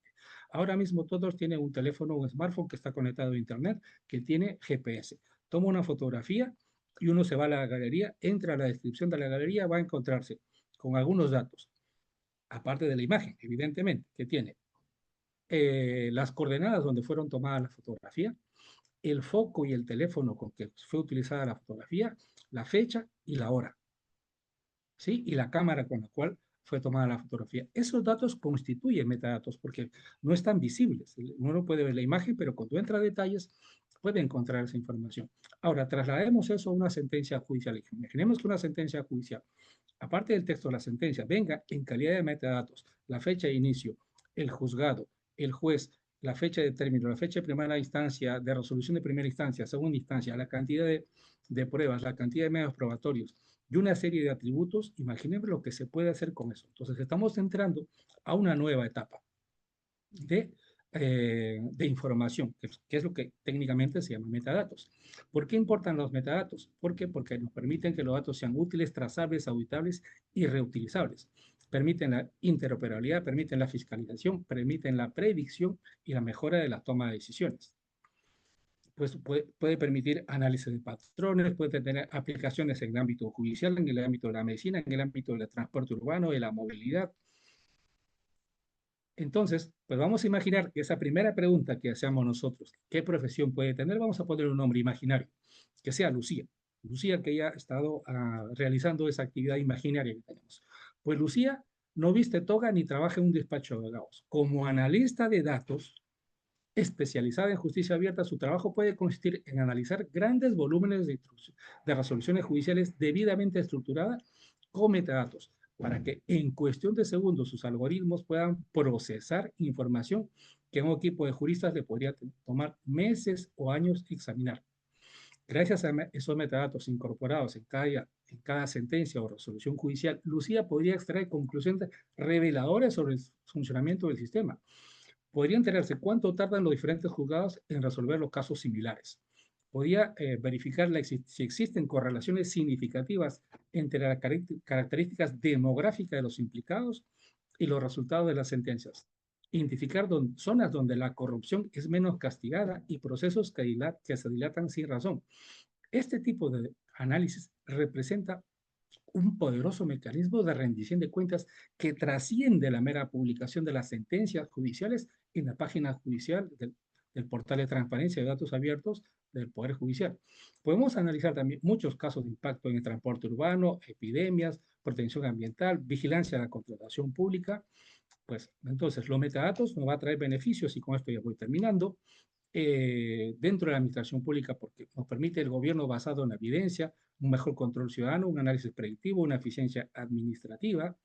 Pues el gran desafío va por ahí, el marco normativo. España, por ejemplo, ya está avanzando. Ya hay, en el año 2013 se emitió una norma que obliga a que de todas las sentencias judiciales se incluya el tema de los metadatos. ¿Sí? En el año 2013 esta es la norma legal que incluya que los metadatos vayan dentro de lo que son los datos abiertos en la sentencia. Y también a nivel europeo se ha establecido pues, un conjunto de datos de alto valor, 6 datos de alto valor, y se ha establecido de manera vinculante de que se utilice la licencia de datos abiertos en la publicación de los portales de datos abiertos, para que sea legible a través de formatos legibles de manera automatizada. Ya ha establecido fechas, inclusive antes de junio del 2024, para que todos los datos o los datos abiertos estén incluidos con metadatos. Eso todavía está en proceso. ¿Por qué? Porque ya lo había dicho una ponente. No se cambia la cultura con una norma legal. Sí, la norma legal está ahí, pero hay todo un proceso de implementación. Pues entonces, podemos concluir que si bien es cierto, hace más de 200 años, Andrés Chinedio sembró la semilla de la transparencia, ha llegado el momento de dar un paso más allá en la concepción de la transparencia y el gobierno abierto. No basta con publicar datos, debemos dotarlo de una estructura, de contexto, de inteligencia para que sean verdaderamente útiles para la ciudadanía y para los propios gestores públicos.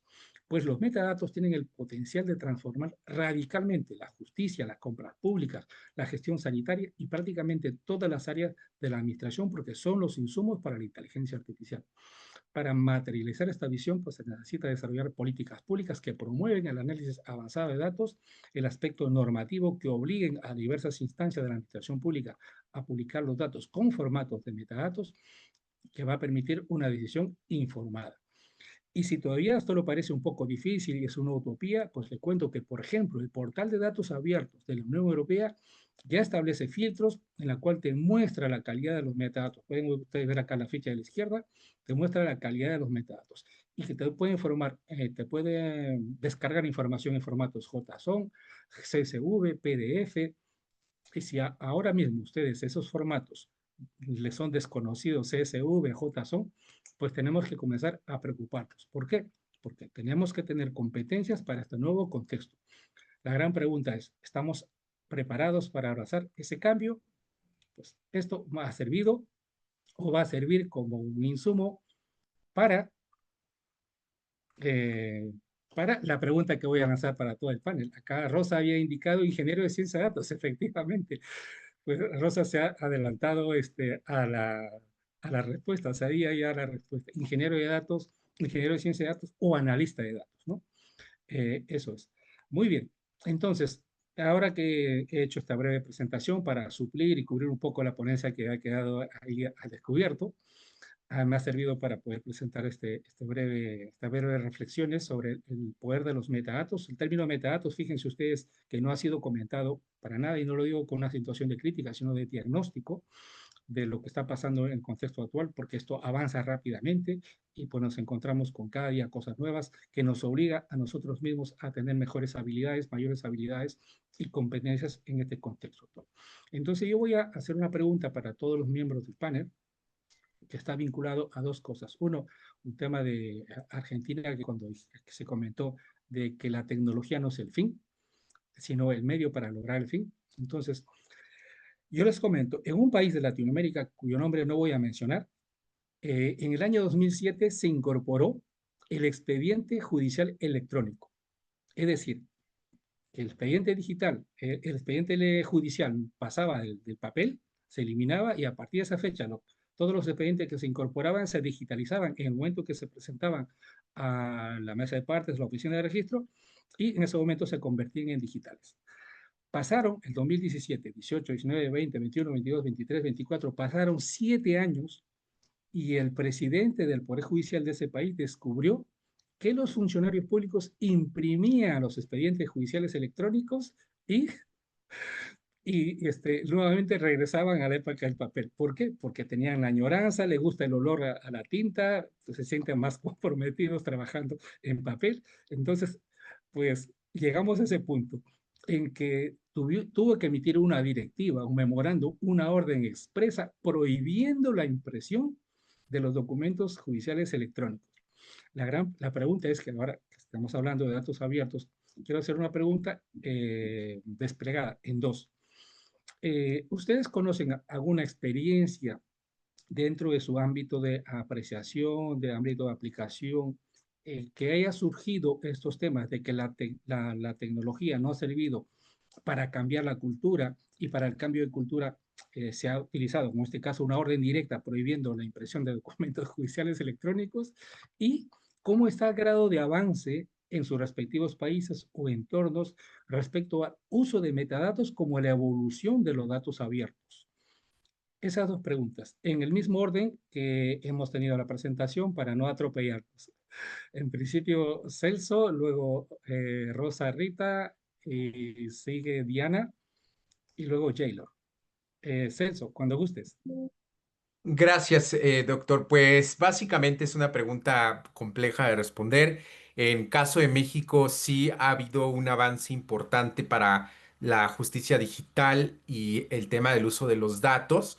De hecho, en este momento se intenta impulsar cada vez más esta agenda. Hay resistencia, incluso hay que señalarlo, tanto para abogados como operadores del Poder Judicial existe una falta de capacitación, de preparación para poder empoderarse de todo esto. Sin embargo, sí quisiera hacer una breve acotación.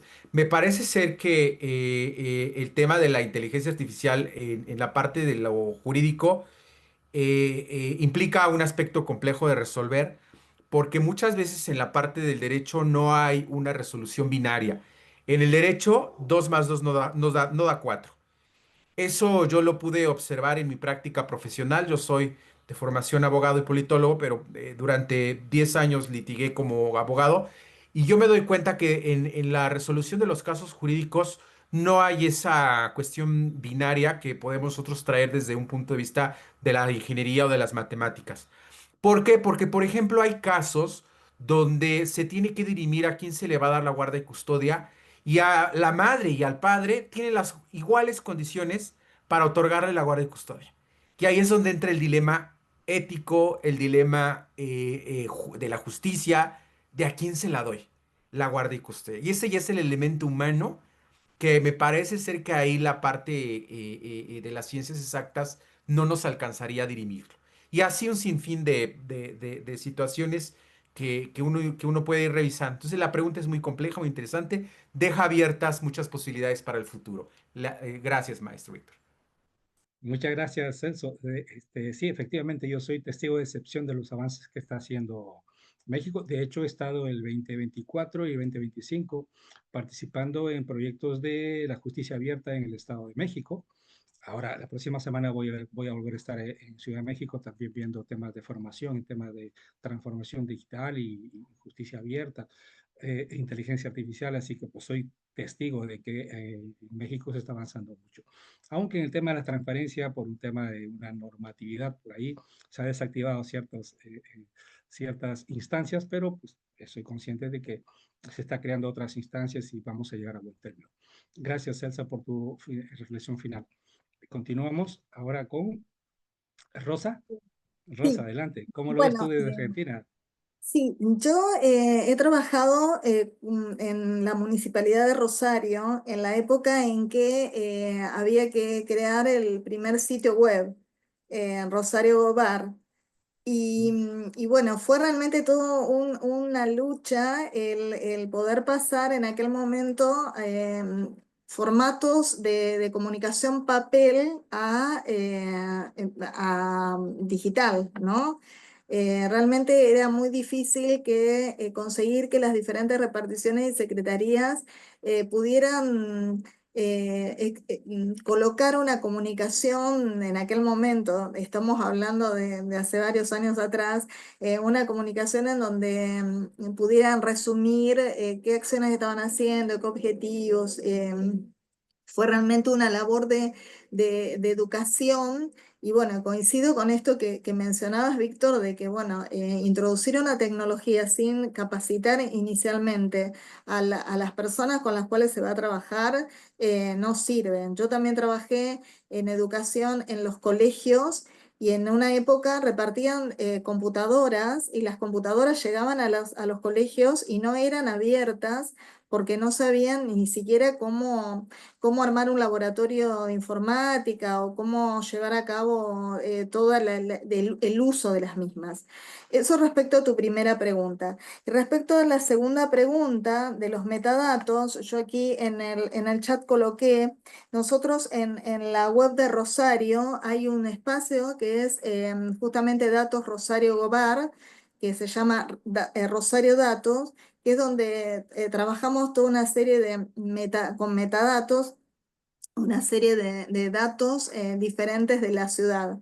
Bueno, también fue todo un tema el conseguir estandarizar la información que se iba a codificar, digamos, como para poderla presentar en formato que pueda ser visible, ¿no? Entonces, bueno, esa es la experiencia que tengo. Empecé yo a trabajar en esto, pero después yo no trabajé más en la municipalidad, pero bueno, los inicios de este sitio también fue todo un reto y un planteo. Muchas gracias, Rosa, por contarnos tus precisiones, tus impresiones y tus reflexiones al respecto. Interesante que hayas trabajado desde mucho antes en estos temas en Argentina y especialmente en Rosario. Guardo muchos recuerdos de mi presencia en una universidad en Argentina. Espero algún día poder regresar. Continuamos ahora con Diana, Diana Arenas. Sí, señora, acá estoy. ¿Con qué preguntas quieres que yo intervenga? Las dos, sí, las dos puedes abordarla. Te la repito. Sí, por favor, gracias. Sí, les contaba al terminar mi presentación de que había un país en Latinoamérica de que en el año 2017 se aprobó el expediente judicial electrónico, ¿sí? Y pues pasaron el año 2024, se dieron cuenta de que los funcionarios públicos imprimían esos expedientes judiciales electrónicos por la costumbre que tenían, no tenían la costumbre de gestionar la documentación a través de los ordenadores y las computadoras. Imprimían y luego pues estaban trabajando con expedientes físicos. Hasta que el presidente del Poder Judicial se enteró de esto y emitió una orden, una directiva, un memorándum prohibiendo la impresión de estos documentos electrónicos. Entonces, justamente esto va a razón de lo que tú habías comentado, que la tecnología no cambia, la innovación no es tecnología, sino es un cambio cultural, ¿no? ¿Tú tienes alguna experiencia que nos puedas contar al respecto y cómo lo han solucionado en Colombia? Claro que sí. Bueno, eso es algo muy cotidiano. Yo debo decir que es un tema que todavía sigue siendo muy álgido en el país. Hubo una iniciativa muy buena y alrededor de eso todavía hay lineamientos, eh, hay lineamientos que existen, que es la política del cero papel. Esa política está vigente, esa política se mantiene, pero claramente no hace parte de la cultura actual. El proceso de digitalización sigue todavía siendo un desafío y sobre todo se ve mucho en municipios donde todavía usan el papel carbón. Eso es una realidad que todavía se mantiene. Yo pienso que obviamente el tema cultural tiene que ver mucho con la resistencia al cambio, pero más allá de eso es con la cultura de la inmediatez. Es como responder de manera reactiva en la gestión pública. Y eso depende mucho del liderazgo del gerente de turno, por decirlo así, al alcalde o el gobernador de turno. Depende mucho de la visión y de la política que ellos tengan. Yo soy una defensora de la inteligencia artificial, del buen uso de la inteligencia artificial y vemos como, por ejemplo, en procesos, yo ahorita, hace poquito, tuve la fortuna en Consejería TIC de dejar avanzado el observatorio de tendencia laboral y de demanda laboral para revisar tema de capital humano. Y allí, dentro del ejercicio con la mesa de clúster, con los actores, me llamaba mucho la atención que con el prompt programado podíamos fotografiar los posits donde las personas estaban participando y la herramienta de inteligencia artificial digitalizaba fielmente lo que las personas escribían, así su letra no fuera la más legible. La capacidad que tiene de poder procesar esa información, pues o sea, te confieso y les confieso que yo quedé absolutamente, o sea, yo lo llevé, pero la verdad no era consciente del poder de lo que estaba pasando en ese momento. El tema de combinar la inteligencia artificial con la inteligencia colectiva es impresionante, tiene un poder increíble. Claramente el tema ético siempre va a ser algo que tenemos que cuidar nosotros para que no nos vayamos por sesgos que tiene la propia tecnología. Muy bien, muchísimas gracias, Diana. Un cordial saludo hasta Colombia y te pedimos que te quedes para la foto final y la reflexión final también. Jaylor, Claro. ¿qué nos cuentas tú un poco del cambio cultural, de la resistencia y los metadatos? Víctor, muchas gracias. Sí, estaba pensando precisamente en el escenario en el que nos estamos moviendo, la región metropolitana nace y estos preceptos están allí contemplados como principios. Pero la reflexión que surge es un poco la distancia entre lo formal y lo real. La región metropolitana cumple con los estándares normativos de gobierno abierto, de procesamiento digital de información, pero de ahí a la materialización, digamos que es la gran dificultad y el reto, está todo por hacer. Hoy, por ejemplo, tenemos bastante dificultad para acceder a la información detallada en materia de seguridad y convivencia, en materia de movilidad, toda vez que, a pesar de que la región tiene un observatorio, este observatorio publica reportes procesados, pero no hay acceso a la metadata, a los datos, a las cifras. Y esa es una dificultad para la investigación, sea desde el punto de vista académico o desde el punto de vista de la sociedad civil y la participación ciudadana, porque, digamos, nos debemos al sesgo que el administrador de turno de la región metropolitana oriente en su observatorio regional.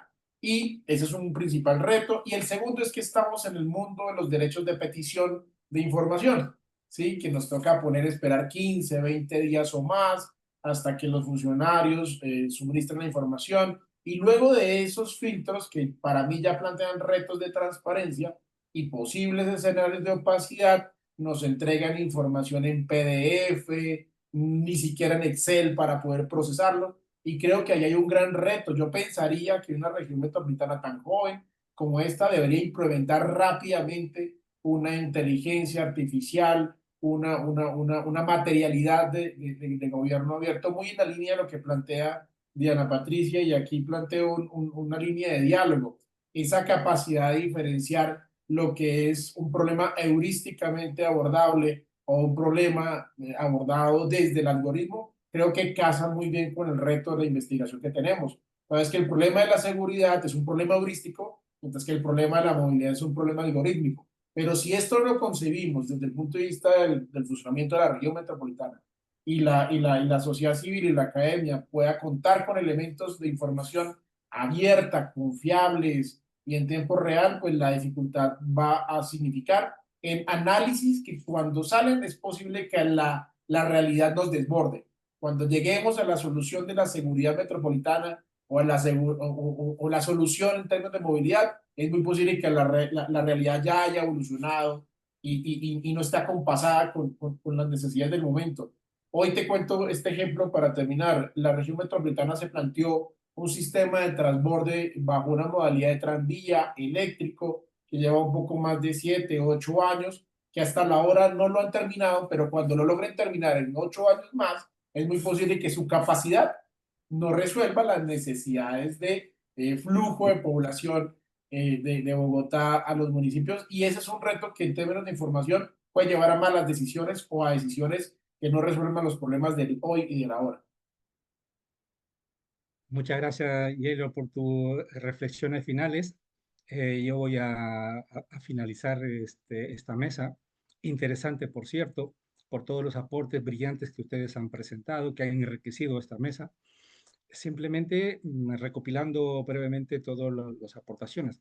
Estamos ahora mismo ante un hito histórico con el uso de la tecnología, el uso de la inteligencia artificial en los procesos de transformación digital de las instituciones públicas. Desde mi punto de vista, el pronóstico es de que así como hemos evolucionado de la transparencia a los datos abiertos aún todavía, si nosotros mismos, que somos, digamos, medianamente expertos en los temas, ingresamos a los portales de datos abiertos, vamos a encontrar abundante información que todavía no lo podemos reutilizar, porque los datos abiertos tienen que contar historias, responder preguntas. Los datos abiertos cuentan historias y responden preguntas. Si uno ingresa a un portal de datos abiertos y no encuentra historias, no encuentra respuestas a las preguntas, pues no nos sirve. Entonces, la siguiente evolución es con el uso de datos abiertos. ¿Qué va a pasar? Y con el uso de los metadatos, ¿qué va a pasar? Así como en Europa y España se está regulando, se está reglamentando ciertos estándares de datos abiertos, es lo que va a pasar. Está pasando en otros países de Latinoamérica, pero cada quien sus estándares. Yo creo que en un mediano plazo, estos estándares de cada país se van a tener que unificar, así como cuando aparecieron las computadoras, los ordenadores. Cada marca tenía sus propios conectores, eran distintos las impresoras hasta que apareció el famoso USB, que como un estándar, y ahora pues hemos migrado al USB-C. Entonces es lo que va a pasar al final de cuentas en un mediano plazo con con todos los países. Una estandarización, criterios únicos para los metadatos para que puedan fluir y se pueda interoperar entre diversas instituciones. Europa ya ha apostado por eso. Si ustedes ingresan al portal de datos abiertos, uno de los filtros van a encontrar calidad de los metadatos tal cual como es. Entonces, porque también han establecido 6 datos de alto valor y han establecido plazos para la incorporación. Así que se está avanzando y yo creo que eso va a pasar en todos los países. Luego, rescato la reflexión que hizo el doctor Celso en el sentido de que en el ámbito judicial no existen fórmulas matemáticas, no existen fórmulas matemáticas casi en toda la relación que tiene la administración del Estado cuando el funcionario público utiliza el factor de la discrecionalidad. Pues efectivamente, pero eso no tiene que ser óbice para seguir en la opacidad, ¿sí? Por más que exista ese tipo de discrepancias o divergencias en el tema de la emisión de resoluciones y sentencias judiciales, el ciudadano tiene el derecho de conocerlas y se tiene que publicar en formatos de metadatos. Ya se está trabajando en México y en otros países. De hecho, yo estoy invitado en un equipo de trabajo del Estado de México en el Plan de Justicia Digital, donde se está incorporando el tema de los metadatos en la publicación futura de las sentencias y resoluciones judiciales. Súper interesante también lo que ha comentado los panelistas, el tema de la ética y de la responsabilidad en el uso de la inteligencia artificial y que el insumo fundamental es los datos abiertos y los metadatos. ¿Cuáles son los retos para nosotros? A nivel de país, incorporación de políticas públicas, incorporación de estos temas en las agendas, en los planes estratégicos de desarrollo nacional, y en los proyectos entre los 3 niveles de gobierno, a nivel de los colectivos sociales de la sociedad civil también, que están avanzando mucho, y a nivel personal, sí, con esto termino, a nivel personal, la responsabilidad que tenemos nosotros, que estamos pues, en este ámbito, que somos expertos o semi-expertos en estos temas, de seguir avanzando, de seguir capacitándonos en otros importantes temas, inteligencia artificial, inteligencia de negocios, nuevas herramientas, Power BI, tableo. Si ustedes todavía no han hecho un curso de Python, es el lenguaje muy común que se utiliza también para el tema de visualización de datos. De hecho, yo el año pasado he hecho un curso presencial de Python. No es muy complejo, no quiero ser programador, no es mi intención porque no es mi especialidad, pero me interesa como un lenguaje de visualización de datos. También he hecho un curso de ciberseguridad, así que invito a todos a seguir potenciando sus habilidades para seguir incorporándonos al tema de visualización de datos y datos abiertos y metadatos, que es lo que se viene ya no en el futuro, en el presente, porque España ya lo tiene regulado y está avanzando, ¿no? Nuevamente, muchísimas gracias por sus brillantes aportaciones.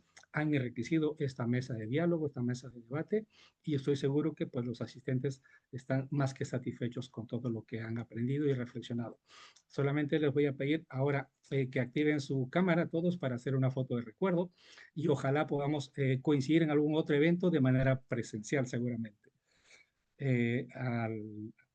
Alfredo, si puedes hacer la foto todos, pues en todo caso yo la hago, ¿sí? 1, 2, 3. Perfecto. Ya les he enviado yo en algún momento a los que tienen perfil en LinkedIn, en Twitter o X, para estar en contacto. Encantado de haberlos conocido, nunca había interactuado con todos ustedes, así que yo desde España, lo que necesiten, estoy a su disposición y la próxima semana en Ciudad de México también, disfrutando de la gastronomía y la calidad de los hermanos mexicanos. Un gran abrazo para todos ustedes y para Un todos los gusto asistentes. conocerlos. Muchísimas gracias por Gracias, un estar abrazo. en el espacio. Hasta luego. Hasta luego. Saludos. Bye bye. Chao, gracias.